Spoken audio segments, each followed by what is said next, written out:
Prologue. The Signal. July 20th, 1969.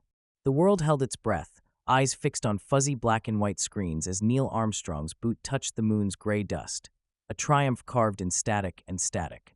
But in the steaming jungle heart of Puerto Rico, where the Arecibo Observatory's massive dish lay cradled in a limestone sinkhole, Miguel Rivera didn't care about mankind's giant leap. He was 22, a night shift technician with a high school diploma, a pack-a-day habit, and a chip on his shoulder the size of the island. The observatory's control room was a concrete bunker, its air thick with the sour tang of burnt wiring, stale coffee, and the faint mildew that clung to everything in the tropics.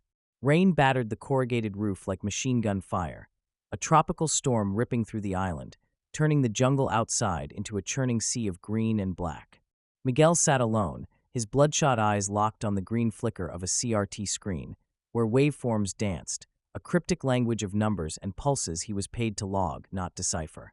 5 years into its existence, the Arecibo dish was a marvel, a 1,000-foot wide ear tuned to the cosmos, drinking in signals from stars and voids.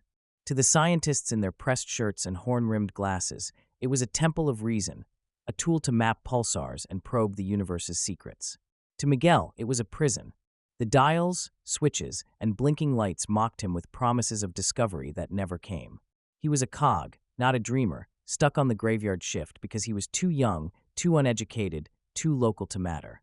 His fingers, stained yellow from nicotine, twitched as he adjusted the foam-cushioned headphones biting into his ears. Static hissed, a white noise wall he'd trained himself to ignore, but tonight it felt heavier, like the air before a scream. His job was to monitor the telescope's sweep for anomalies. Radio bursts, pulsar ticks, or, in the reckless corners of his mind, something alive. The scientists whispered about SETI, the search for extraterrestrial intelligence, but to them, it was equations on chalkboards, not ghosts in the static. Miguel knew better. His abuela's stories had rooted deep in his bones, tales told over flickering candles in their clapboard house in Arecibo. Lights in the sky, she'd said, hovering over the jungle, flickering where the sea swallowed the stars. El Luz del Abismo, she called them, the lights of the abyss, her voice trembling as she crossed herself. As a kid, Miguel had laughed, picturing flying saucers from comic books. Now, at 3:14 a.m., alone in the control room with the storm howling and the jungle drowned in rain, those stories felt like knives pressed to his throat. The static shattered. A pulse, low and deliberate, tore through the noise, a heartbeat, but wrong, too slow, too heavy, like something massive stirring in its sleep. Miguel's pen froze over his logbook, the cheap ballpoint leaking ink into the paper, a black stain spreading like a bruise. His breath caught, sharp and shallow, as he twisted a dial, isolating the signal. It wasn't random noise. It cycled, a pattern of tones that slithered into his chest, cold and slick, like eels coiling around his ribs. He scribbled the frequency, 430 megahertz, a band no satellite, no military rig, no human tech should touch. His hands, slick with sweat, fumbled across the console's buttons and switches, redirecting the dish toward the source. The pulse grew louder, filling his headphones with a sound that wasn't sound, a wet, guttural chant, like voices choking in oil, rising from a throat that wasn't a throat. Not words, not human, but knowing, curling around his thoughts like fingers probing a wound. "Jesus Maria, why Jose?" he whispered, his voice barely a rasp. The clock's red digits glared. 3:15 a.m.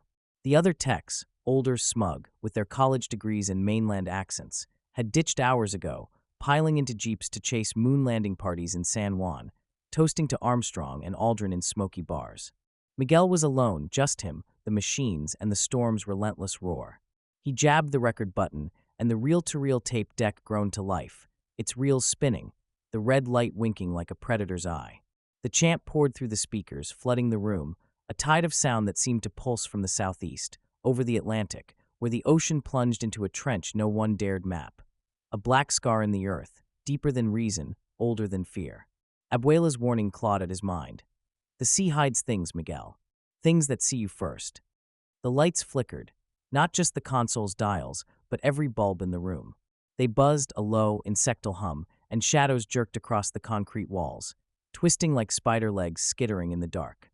Miguel's skin crawled, a cold sweat beating on his neck, his pulse hammering so hard he felt it in his teeth. A prickle ran down his spine, sharp and certain, as if someone stood behind him, breathing. He spun, chair squeaking, heart lurching. But the control room was empty, the steel door locked tight, its bolt rusted from the humidity. Outside, through the rain-smeared window, the jungle was a wall of black, its palms and ferns thrashing in the wind, swallowing the world. Then he saw it. A green glow, faint but razor-sharp, pulsing in time with the chant. It bled through the trees, not lightning, not a flare, but something alive, its light crawling over the wet leaves like a disease, staring back from the dark with a weight that crushed his chest. His heartbeat roared, drowning out the storm. He ripped off the headphones, the foam cups hitting the desk with a thud, but the chant didn't stop. It was in his head, burrowing like a worm, whispering his name, Miguel, Miguel, Miguel. The tape deck spun, devouring the signal, but keeping it felt like trapping a viper in a jar. His mind flashed with images unbidden, obscene, spirals twisting into voids, endless and hungry, eyes opening in the dark, too many, too wrong, their pupils spiraling inward like the light outside. He lurched to his feet, his chair scraping the floor, and knocked over his coffee mug. The black liquid spilled, pooling on the concrete, rippling like the sea, its surface catching the green glow from the window and holding it, a mirror to something he couldn't name. The signal wasn't sound, it was a thing alive, ravenous, peeling back his thoughts to show him truths no one should see. A void where stars screamed, their light bleeding into shapes that weren't shapes. A machine that wasn't a machine, its metal flesh pulsing, birthing discs that flew and watched and waited, their eyes like the ones in his head. He staggered, his breath hitching, and grabbed the tape from the deck. Its plastic case burned his palm, hot as if it had sat in an oven, the reels inside still spinning faintly, as if alive. He had to hide it, bury it, make it someone else's curse.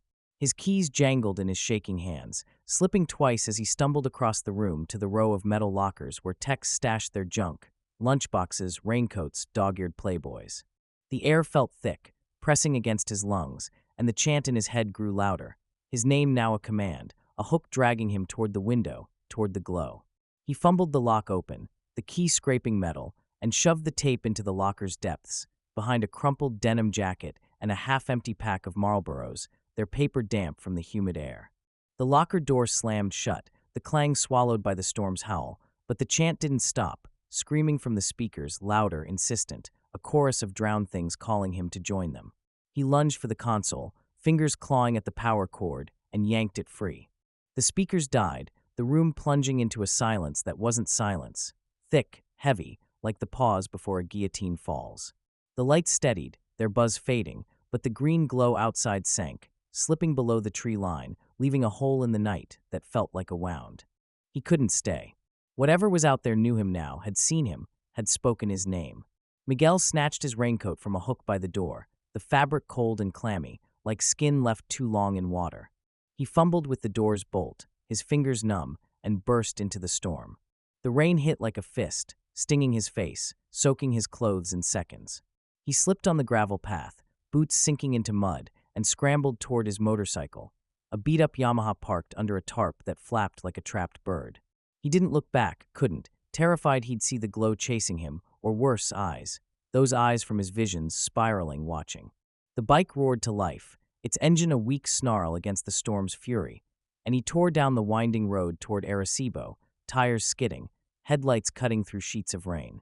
The chant followed, not in his ears but his bones, a pulse that matched his heartbeat, a promise he'd never unhear. He'd quit, burn his logbook, tell no one, not his mother, not his priest, not the barflies at La Perla who'd laugh and call him loco. But the tape stayed behind, hidden in the locker, a seed of the abyss waiting for the next fool to pluck it. 20 miles offshore, where the Atlantic churned like a living beast, old man Vargas clung to the wheel of his fishing boat, La Perla. The storm had driven the other fishermen to shore, their boats tethered in Arecibo's harbor, but Vargas, 58 and stubborn as rust, chased rumors of snapper schools near the trench, a place no sane captain sailed. His nets hung empty, their ropes frayed as if chewed, and the fuel gauges needle-kissed red, glowing like a warning in the dim cabin.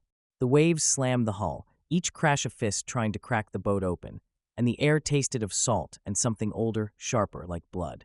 Vargas muttered a prayer to La Virgin, his calloused hands steady despite the ice crawling through his veins, his rosary beads swinging from a nail above the helm, clacking in time with the storm. Then it came. A light, green and wrong, broke the surface 100 yards off the starboard side. Not a ship, not a buoy, a wound in the water, pulsing like the thing Miguel had heard, its rhythm slow, deliberate, a heartbeat from the deep. Vargas froze, his breath a rasp, his eyes watering as he squinted through the rain-lashed windshield. The light didn't rise. It sank, spiraling down into the trench, a coil of sick radiance that burned his retinas, leaving afterimages of eyes and spirals that blinked when he closed his lids. It moved with purpose, like it knew he was watching, like it wanted him to see, to carry its mark. The sea swallowed it, black and final, the waves closing like a mouth, leaving salt on his lips and a hum in his skull, a soundless sound, the same chant that had broken Miguel, now lodged in his bones. El Luz del Abismo, Vargas croaked, his voice barely audible over the engine's whine. He crossed himself, fingers trembling, the rosary beads swinging wildly now, as if trying to flee.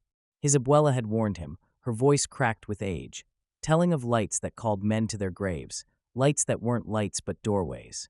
He'd been a boy then, cocky, spitting into the sea, thinking it was just deep water.